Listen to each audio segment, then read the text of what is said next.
So in use, the Raspberry Pi is just like any other PC. You have a desktop, you have menus, you have windows. One thing the Raspberry Pi does incredibly well is multimedia. So we're extremely good at playing video. So for example, if I double click here, you'll see we have a video playing application, which is able to play Blu-ray quality video on the device. And this animation here is a piece of open source. This is a piece of open source cartoon animation that we bundle with every device. So we can play Blu-ray quality video. We have a powerful 3D accelerator in here. So for example, we can run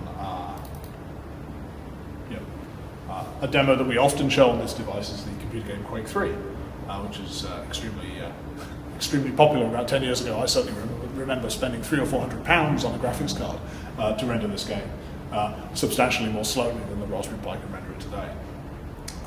So we see these two things as kind of hooks. From the educational standpoint, we see these things as being hooks that will draw children into the computer, give them something, just as the ZX Spectrum, for example, was bought primarily to play games on, but large numbers of people who bought them to play games on were kind of beguiled into programming.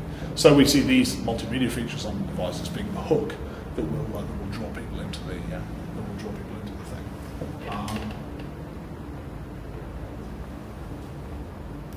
So we quit out of this back to the desktop.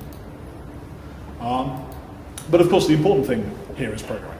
I mean, the reason this thing exists from the point of view of children is as a platform for them to program on. So for the younger age group, for that kind of 7 to 9 age group, we bundle a piece of software called Scratch. Now, this was developed at MIT. It's an extremely popular piece of educational software. And this just gives children a way to build visual applications. Here's an example. This gives children a way to build visual applications without having to worry too much about driving the low-level mechanics of driving. Obviously, we want children to be familiar with the low-level mechanics of computers, but they need a way in the door. And what this provides is a way for children to do a simple graphical program. In fact, this thing here in the middle of the screen, this is the program.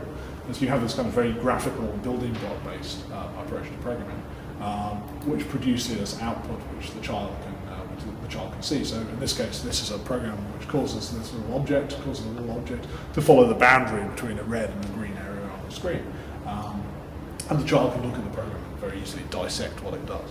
So we bundle these tools, we bundle more powerful tools, we bundle a programming language called Python, which is extremely popular in the commercial software community. Google write a lot of their software in Python. We also bundle